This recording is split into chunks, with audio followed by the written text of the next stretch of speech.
छत्तीसगढ़ चाहे कांग्रेस शासन में रहे या बीजेपी शासन में रहे, हर समय चर्चा का विषय रहता है, खास तौर से आदिवासियों के जल जंगल जमीन के मुद्दे को लेकर। हसदेव जंगल आप लगातार सोशल मीडिया पर देखते होंगे, सुनते होंगे, अभी भी चर्चा का विषय बना हुआ है। आज चर्चा करेंगे इसी विषय पर और जानने की कोशिश करेंगे कि आखिरकार अब तो राम राज्य की घोषणा हो गई है, राम राष्ट्र की घोषणा, और छत्तीसगढ़ में बीजेपी की सरकार है। तो इस राम राष्ट्र में, देव राष्ट्र में आदिवासियों के साथ क्या होने वाला है, क्या संभावना है, इस विषय पर चर्चा करूँगा। हमारे साथ प्रियंका शुक्ला हैं, एडवोकेट हैं, सोशल एक्टिविस्ट हैं और ऑनलाइन इनका इंटरव्यू मैंने अम्बेडकरनामा पर किया है, आपने देखा भी होगा, सुना भी होगा, लेकिन आज ऑफलाइन हूँ, दिल्ली के कॉन्स्टिट्यूशन क्लब में हूँ। एक्टिविस्ट हैं और एडवोकेट होने के साथ साथ आम आदमी पार्टी में स्पोक्स पर्सन हैं, प्रवक्ता भी। आज ये दिल्ली आई हैं और इसी विषय पर इन्होंने एक प्रेस वार्ता की है कि आखिर हसदेव जंगल में चल क्या रहा है और आदिवासियों के साथ हो क्या रहा है।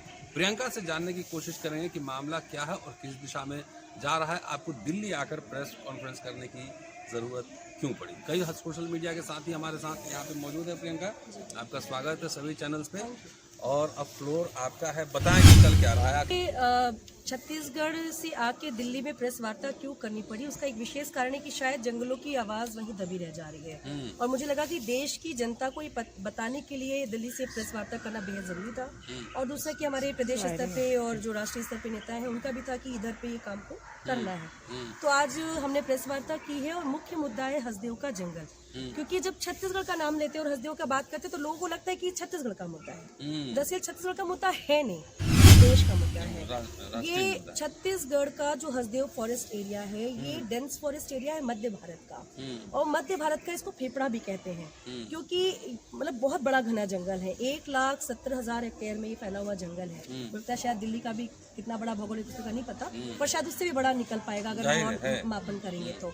और ऐसे इलाके में, और ये सबसे इंटरेस्टिंग ये है कि इसके साथ साथ एक फॉरेस्ट्री बल्कि वहाँ कई प्रकार की जैव विविधता, जो हम पूरा जलवायु परिवर्तन पर जब बड़े बड़े बुद्धिजीवी भी बात करते हैं तो उसकी भी बात है कि किस तरीके से पेड़ पौधे, कई प्रकार के जो डाइवर्सिटी, कई प्रकार के हाथी रिजर्व, भालू, ये तमाम चीजें वहाँ पाई जाती हैं। और ऐसे में, और इसके अलावा वो एक 5th शेड्यूल ट्राइबल एरिया है।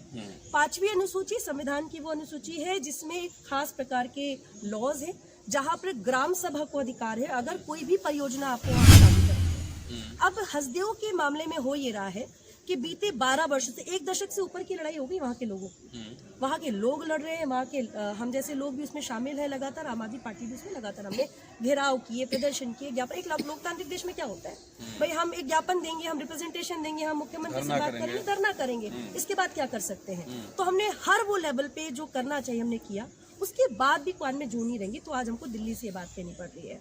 अब उसमें ये हो रहा है कि ग्राम सभा की अनुमति जो होनी है वो अनुमति नहीं है। अब समझिए ग्राम सभा क्या है, ग्राम सभा गवर्नमेंट बॉडी। आखिर हसदेव का जो मामला है, आपने कहा कि 10 साल पुराना है जी, 12 वर्ष हो गए, 12 साल हो गए जी। तो हसदेव का जो मसला है वो मसला है क्या, पहले इसका ओरिजिन जेनेसिस। हाँ, उसी पे आते हैं। तो बेसिकली हसदेव जो ये इलाका है, आपको पता होगा पूरे देश में जो कोयला भंडारण है हमारा, उसका 18% कोयला का भंडारण छत्तीसगढ़ में है। राइट। और उस 18% छत्तीसगढ़ में भी जो मतलब हसदेव के पीछे जो लगे हैं उसका कारण है कोयला। और कोयले से भी बड़ा कारण है, जितना एक्टिविटी जो तमाम बातें हैं, उसका सबसे बड़ा कारण है जो मोदी जी के खास दोस्त हैं, अडानी। और हम तो परिवारवाद की बात करते आए थे, लेकिन यहाँ नेपोटिज्म इनके एक दोस्त का है, एक ही पूंजीपति जिसको ये लगातार मुनाफा देने का काम कर रहे हैं। अब वो कोल ब्लॉक जो इनको आवंटन हुआ है, परसाई सकेते बासन की पूरी लड़ाई है, जो कि राजस्थान का सरकार का कोयला खदान का है, और इनडायरेक्टली उन्होंने भी ठेका दे दिया है अडानी को कि अडानी ही उसको खोदेगा। अब अडानी की वो पूरी खदान और उनको पूरा मुनाफा देने का काम ये सरकार कर रही है। आज केंद्र में भी मोदी सरकार है बीजेपी की, राज्य में भी बीजेपी की सरकार है। यही बीजेपी की सरकार पूर्व में लगातार सवाल उठाती रही, और सरकार अभी जो हाल ही इलेक्शन हुए, बीजेपी की सरकार आ गई राज्य में भी। इसके पहले 26 जुलाई 2022 में सर्वसम्मति से कांग्रेस बीजेपी दोनों के लीडर्स ने सदन के अंदर छत्तीसगढ़ असेंबली में प्रस्ताव ला करके ये कहा कि हम सभी खदानों की मंजूरी रद्द करेंगे, और समर्थन व्यक्त किया। अच्छा। उसके बाद भी इंटरेस्टिंग है, 2022 26 जुलाई का वो डेट का आज भी वो तो ऑन रिकॉर्ड होता है सब कुछ। मेरे पास वो कागज है, मैं आपको मुहैया कराऊंगी। वो सारी चीजें रिकॉर्ड में होकर भी पलट गए। इन्होंने खुद भी बोला नहीं होना चाहिए। उसके बाद माननीय उच्चतम न्यायालय की आदेशानुसार एक स्टडी हुई थी WIA की, जो वन्य जीव संस्थान है, जो कि सरकार के अधीनस्थ ही काम करता है। सरकार के अधीनस्थ एक बॉडी है WIA, वो भी कह रहा है कि अगर वहाँ पे खनन होता है तो चेतावनी दे रहा है। वो कह रहा है कि यहाँ पे हाथी मानव संघर्ष बढ़ेगा। अब चूंकि जो मैदानी इलाकों में रहते हैं, जो दिल्ली जैसे शहर में रहते हैं, उनको हाथी मानव संघर्ष शायद सीधे सीधे नहीं समझ में आए। आप ये मान के चलिए कि जंगल पूरे काट दिए जाए तो वो जो हाथी कहाँ जाएगा, आपके घर में घुसेगा। तो उससे क्या, अब देखिए पूरे देश में 1%, जो WIA कहता है, वो कहता है 1% हाथी छत्तीसगढ़ में है। लेकिन सबसे ज्यादा होने वाली हाथी मानव संघर्ष की घटनाएं कहाँ पे हो रही है? छत्तीसगढ़ में 15%। और हर साल, आज भी, मैं अभी जब आपसे बात कर रही हूँ, आज भी एक व्यक्ति को हाथी ने कुचल के मार दिया। क्यों? वो कहाँ जाएगा? जंगल तो काट दे रहे हो आप, डिस्टर्ब तो कर दिया आपने पूरा। और ये लगातार हो रहा है। WIA कह रहे हैं, मामला ये है कि वहाँ पे अडानी कोयला खदान है, कोयला, उसके लिए जंगल काटे जाएंगे। जंगल काटे जाएंगे तो जो वन्य जीव है वो वहाँ से डिस्पर्स होंगे, भागेंगे।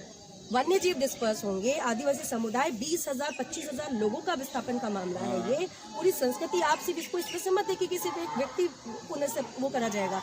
पूरी संस्कृति, मतलब आदिवासी का अपना एक संस्कृति है, डाइवर्सिटी। एंड सेकेंड चीज, वो भी अब जैसे इकोसिस्टम है, उनकी अपनी आस्था है। क्योंकि आदिवासी समुदाय बूढ़ा देव को मानते हैं, देवी देवता का वास, बूढ़ा देव, हाँ अच्छा, मुझे उतना वो आइडिया नहीं है, पर बूढ़ा देव को पूजा करते हैं। उनके देवी देवता जंगल में वास करते हैं, उसकी पूजा भी करते हैं। वो पहाड़ों की पूजा करते हैं, प्रकृति की पूजा करते हैं, जंगल की पूजा करते हैं। उनकी आस्था का भी ये सवाल है। और ऐसे में जहाँ पर रामदास जी की बात कर रहे हैं मोदी जी और उनकी BJP की सरकार, हम कह रहे हैं कि चलिए उन्हीं की बात करते हैं। राम जी जिस वन में रहे, उसी वन को आप काट रहे हैं, उन्हीं बूढ़ा देव को काट रहे हैं। उनकी आस्था का कोई प्रश्न नहीं है, हमारी आस्था का कोई प्रश्न नहीं है। तो ये तमाम सवाल है। इस तमाम सवालों को लेकर के लगभग 12 वर्षों से ये संघर्ष वहाँ पे चल रहा है। WIA कह रहा है नहीं होना चाहिए, ग्राम सभा के, और ये सब वजह की बात, ये कोई आप और मैं नहीं कह रहे हैं, ये कोई NGO नहीं कह रहा है, ये सब गवर्नमेंट बॉडी कह रहा है। सबसे इंटरेस्टिंग बात है, इसके अलावा जल जंगल जमीन के साथ साथ वहाँ पर उसी जगह पर एक बहुत बड़ा कैचमेंट एरिया है, मिनी माता बांगो डैम। मिनी माता छत्तीसगढ़ की पहली महिला सांसद थी सतनामी समाज से, उनके नाम पे वो बांगो डैम बना है। उस बांगो डैम से, मिनी माता बांगो डैम से लगभग 4 लाख हेक्टेयर जो सिंचाई का पानी आता है किसानों को मिलता है। और किसान ऐसा नहीं, वहाँ का आदिवासी भी किसान, तो सारे किसानों को जो सिंचाई का पानी जाता है, जब ये काटा जाएगा तो उसका भी फर्क पड़ने वाला है। तो सिंचाई का पानी, जल संकट हमारे सामने वैसे भी है।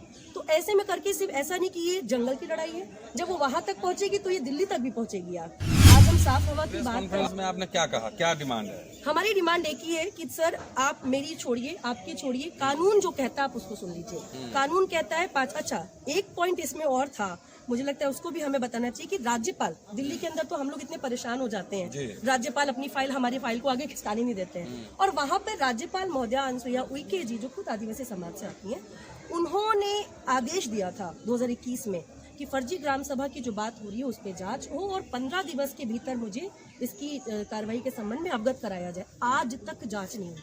सोच के देखिए, राज्यपाल कह रही हो जांच नहीं हो रही है, और 15 दिवस बोलिए, आज 2 साल बीत गए, कुछ नहीं हुआ। तो ये स्थितियां वहाँ पे चल रही हैं। और ऐसे में हम एक ही डिमांड कर रहे हैं कि आप जो WIA कह रहे हैं सर, जो विशेषज्ञ, मैं तो विशेषज्ञ नहीं हूँ, जो विशेषज्ञ कह रहे हैं उनको मान लीजिए, जो कानून कह रहा है उनको मान लीजिए, संविधान की 5वीं अनुसूची का जो इलाका ग्राम सभा उसको मान लीजिए। तो अगर आप इनको मान लेंगे तो हमारे ऑटोमेटिक सारी डिमांड्स पूरी हो जाएंगी। और जो वहाँ के लोग हैं जिन्होंने आपको भर भर के वोट दिए हैं, इसी आधार पे मिला आपको। अभी इस बार BJP को बहुत अच्छी तादाद में संख्या में उनको मिला। अब उस वही लोग जो सदन में चिल्ला रहे थे, आज वही लोग हैं, डबल इंजन की सरकार आ गई है। तो आज यही लीला है, यही लीला। केंद्र का भी, अच्छा मजे की बात, वो कहते हैं केंद्र का मुद्दा है, वो कहता है राज्य का मुद्दा है। भाई अगर जमीन का मुद्दा है तो राज्य का भी है, और माइनिंग का मुद्दा है तो केंद्र का, दोनों का मुद्दा हुआ, एक का मुद्दा कैसे है? दूसरा एक चीज और लोगों को ये बोली जाती है, आप लोग को भी शायद बोली जाएगी कि क्या बिजली कैसे बनेगा, कोयला नहीं होगा तो क्या होगा। मुख्यमंत्री जी ने तो ये तक कह दिया था कि आप अपने घरों में बंद कर दीजिए AC, अपना पंखा बंद कर लीजिए, ये स्टेटमेंट थे उनके। हमारा कहना है एटम से बनेगा, हाँ एटॉमिक एनर्जी से बनेगा, मतलब सीरियसली, मतलब इस तरीके की उनके वक्तव्य आए कि आप कैसे बनाएंगे। तो मेरा कहना है, एक तो किसी की जान लेकर के आप करेंगे क्या, मतलब आदिवासी की जान की कीमत लेकर के आप वो करने वाले हैं क्या। दूसरा कि वैकल्पिक चीजों पे भी बहुत सारा काम हो रहा है पूरी दुनिया में। तीसरा, अगर उस सारी बात को मान लिया जाए तो छत्तीसगढ़ सबसे आगे होगा, वहाँ के लोग सबसे आगे होंगे देश की सेवा में जब जरूरत पड़ेगी। लेकिन पूरे देश का जो भंडारण है छत्तीसगढ़ का, उसका मात्र 2% कोयला है उस जंगल के नीचे, और नुकसान ज्यादा है। तो जो बाकी 17%, 16% छत्तीसगढ़ में अन्य मैदानी इलाकों में आप पहले वहाँ चल दीजिए। अच्छा, वहाँ नहीं जा वहाँ रहे? नहीं जा रहे, चूंकि उसको अडानी को देना है, अडानी की खदान है, तो कैसे करें? तो कुल मिलाकर के एक जो दोस्त है इनका जो नेपोटिज्म इनका जो चल रहा है मोदी जी का और इनके बीजेपी की सरकार का, वो यही है कि अडानी को फायदा देने के लिए जिसकी जान जाए तो जाए, आस्था जाए तो जाए, लेकिन हम कोयला। चलिए, प्रियंका शुक्ला हैं, सोशल एक्टिविस्ट हैं, एडवोकेट हैं, और हसदेव जंगल का जो मसला है वो सिर्फ छत्तीसगढ़ का मसला नहीं, एक राष्ट्रीय मसला है। गवर्नमेंट बॉडीज कह रही है कि वहाँ जंगल न काटा जाए, लेकिन जो extra power over the government, double power, over the government Adani साहब के लिए, चाहे छत्तीसगढ़ विधानमंडल के नेता हों, मुख्यमंत्री हों, चाहे केंद्र सरकार हो, सब काटने पे आमादा है। पूरा वीडियो सुनिए, शेयर और सब्सक्राइब करते रहिए, और इस मुद्दे को जरा गंभीरता से सुनिए कि भारत हसदेव जंगल का प्रभाव सिर्फ छत्तीसगढ़ पर नहीं, पूरे भारत पर पड़ने वाला है। शुक्रिया।